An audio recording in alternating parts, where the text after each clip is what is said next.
población en este caso tiene que comprender que nuestras peticiones es por el beneficio de la atención a nuestros pacientes. Así, los salubristas aseguran que esta mañana realizarán bloqueos en las principales carreteras de nuestro país. Esto como medida de hecho ante la falta de pago de salarios y desabastecimiento de medicamentos y alimentos. Al menos 5 puntos serán tomados por los inconformes. Queda registrado el aparatoso accidente entre un bus rojo y un Transmetro en la zona 1. El incidente deja 10 heridos y las imágenes revelan el preciso momento donde las dos unidades de transporte colisionan. Impactantes imágenes que compartimos con ustedes. La crisis económica que vive el país por la baja recaudación sigue afectando a varias instituciones. 16 programas del Consejo Nacional de Seguridad Alimentaria y Nutricional sufren recortes que ponen en riesgo los esfuerzos para combatir la desnutrición en Guatemala. La Fiscalía Especial contra la Impunidad no presenta los medios de prueba en contra del expresidente Otto Pérez Molina por el caso de defraudación aduanera conocido como La Línea. Ahora tienen 3 días hábiles para presentar sus investigaciones. En noticias del mundo, oposición venezolana festeja la obtención de la mayoría calificada tras obtener 112 escaños en los comicios del pasado fin de semana. Grupos pro Maduro afirman que defenderán al gobierno con todo lo que tengan a la mano. Y las fuerzas de seguridad ordenan que la policía chilena regrese a resguardar los estadios tras los incidentes que se registran entre los seguidores de los equipos de fútbol Santiago Wanderers y el Colo-Colo por la última fecha del torneo de apertura.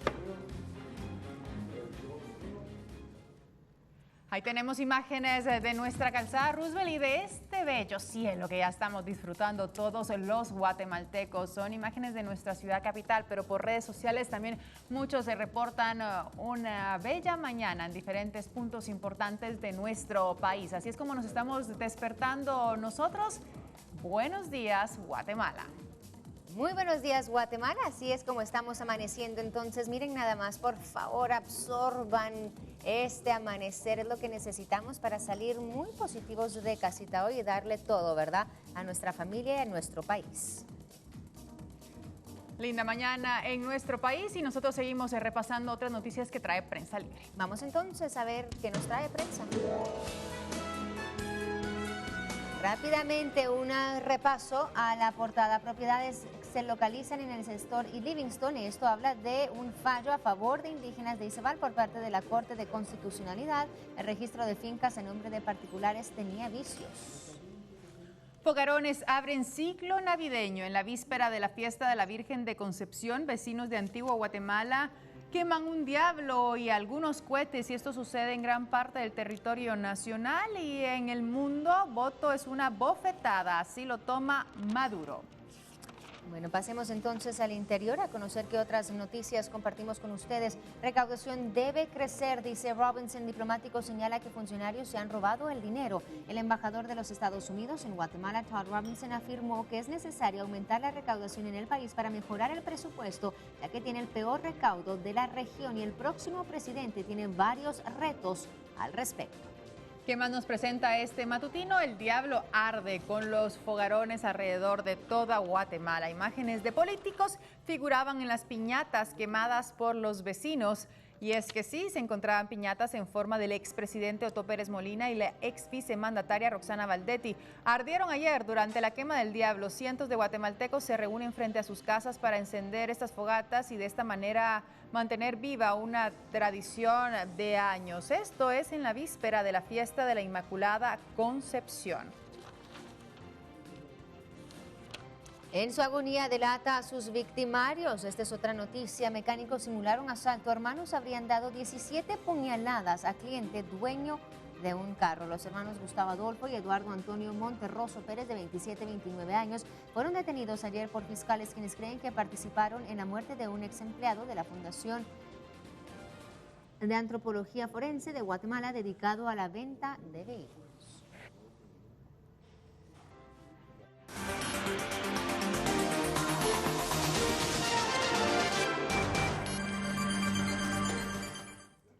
Bueno, y esta mañana tenemos que hablar nuevamente de la salud, de la crisis que se vive en nuestro país, pero Buenas noticias quizá, o esa luz de esperanza para muchos guatemaltecos que necesitan recibir atención médica, porque el Hospital Roosevelt ya reanuda la atención en la consulta externa. Y para hablar un poquito de esto, nosotros nos enlazamos esta mañana vía telefónica con el doctor Carlos Soto, el director del Hospital Roosevelt. Doctor, muy buenos días y gracias por tomar nuestra llamada. A ustedes muchas gracias, estoy para servirlos. Buenos días, Guatemala.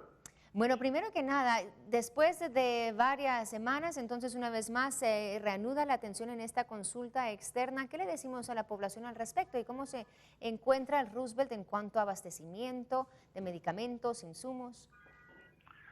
Bueno, afortunadamente el día de ayer y después del día viernes que fue la Asamblea General del Hospital, se decidió ya con los insumos que teníamos para aperturar la consulta externa el día de ayer, que se aperturó en un 90%, quedó pendiente sobre el laboratorio por falta de insumos, que los conseguimos el día de ayer, y el día de hoy la consulta externa está funcionando completamente normal en todos sus servicios, el laboratorio también ya está atendiendo.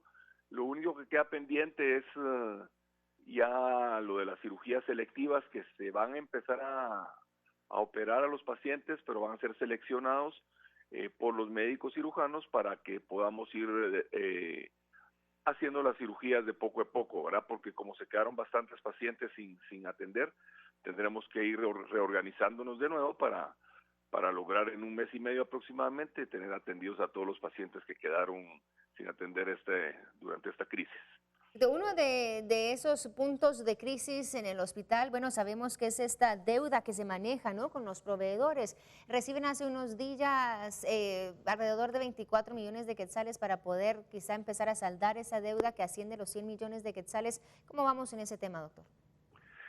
Bueno, esta deuda de 24 millones ya fue cancelada. Nosotros le dimos el clic de pago ya a los proveedores. Estamos pendientes que durante esta semana Finanzas les coloque su dinero a ellos y ellos nos puedan abastecer. Si logramos que les coloquen esta semana el dinero a los proveedores, y tenemos la esperanza porque el día 15 ellos cierran sus empresas, entonces podríamos estar abastecidos, podemos hablar que hasta finales del mes de enero, principios de febrero, en cuyo caso todavía estamos pendientes de que nos dé otra cuota el Ministerio de Salud Pública. Y ya con esto podríamos hablar que estaríamos funcionando a un 80% de nuestra capacidad, que es como habíamos estado durante todo el año. Esperamos en Dios que esto se lleve a cabo y poder trabajar ya normalmente y tranquilamente, sobre todo para el pueblo de Guatemala, atenderlos como ellos se merecen, y ya de aquí a febrero del otro año. Perfecto, solo para ir concluyendo, esta mañana salubristas dicen que estarán realizando bloqueos en la capital y también en otras carreteras del interior de nuestro país, esto ante la falta de pagos. ¿Qué dice usted al respecto? Estas medidas que están tomando los salubristas. Bueno, vea, esto es una situación propiamente del sindicato, ¿verdad? De los sindicatos. Yo creo que es por un problema de bonos. Entendería yo que la situación actual de la crisis financiera es severa. Yo pienso que se debería profundizar un poco más para no hacer un paro por una cuestión económica puramente, sino que priorizar la situación de la salud del pueblo de Guatemala. Creo que eso es básico ahorita en Guatemala para no entrar en conflictos sociales, y después pues el Ministerio de Finanzas irán arreglando las situaciones del dinero, ¿verdad? Pero ahorita básicamente creo que la priorización es la atención a los pacientes en Guatemala. Claro, estaríamos de acuerdo con eso. Muchísimas gracias, doctor Carlos Soto, director del Hospital Roosevelt, hablando respecto a la consulta externa que ya una vez más ha iniciado, bueno, a atender a los guatemaltecos que están muy necesitados. Gracias, doctor, por hablarnos esta mañana y contarnos de la situación del Hospital Roosevelt. Al parecer, bueno, ya quizás se ve un poco de luz al final de ese túnel para el hospital. Dicen, ya están abastecidos a gran medida. Todavía hay ciertos insumos que hacen falta en laboratorio y algunas cirugías selectivas van a seguir limitadas, pero ya, como escuchamos, está mejorando la situación en el Hospital Roosevelt. Ciertamente una noticia favorable para los guatemaltecos esta mañana. Así es, damos una vuelta de página y nosotros empezamos a ver qué sucedía un 8 de diciembre, pero algunos años atrás. Nos vamos con Lorraine. Y como todos los días en este segmento de las efemérides, hechos importantes que suceden en un día como hoy, 8 de diciembre, y por supuesto nosotros lo tenemos aquí. Nos trasladamos entonces con este reloj virtual a un año muy importante, 8 de diciembre de 1980, en Nueva York. Mark Chapman asesina a John Lennon, exintegrante de la banda británica de rock, conocidos como los Beatles. Solo unos años más tarde, 13 años más tarde, en 1993, el presidente de los Estados Unidos, Bill Clinton, aprueba el decreto NAFTA, North American Free Trade Agreement, o Tratado de Libre Comercio de América del Norte. Unos años más tarde, en 1995, en París, Francia, Jean-Dominique Bouvier, editor de la revista El Magazine, experimenta un ataque cerebrovascular que lo dejará paralizado el resto de su vida, y eso lo llevará a escribir su autobiografía. Finalizamos este recorrido con el año 2012. En Caracas, Venezuela, el presidente Hugo Chávez realiza su última aparición en público. Fallecerá el 5 de marzo del año 2013. Por supuesto, y agradecemos a la Hemeroteca de Prensa Libre que nos lleva entonces a conocer también esta portada de 1978. Vea usted cómo aparecía el formato de Prensa Libre en esa época.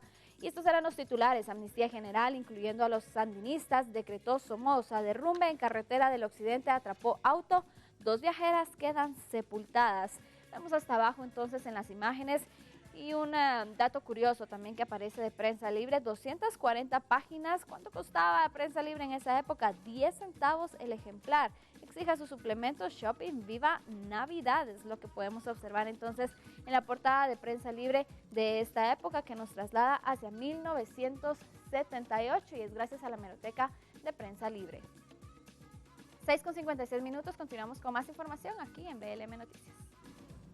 Así es, muchísimas gracias, Lorraine. Y ahora tenemos que seguir viendo qué sucede en el plano nacional. Vamos entonces con estas noticias.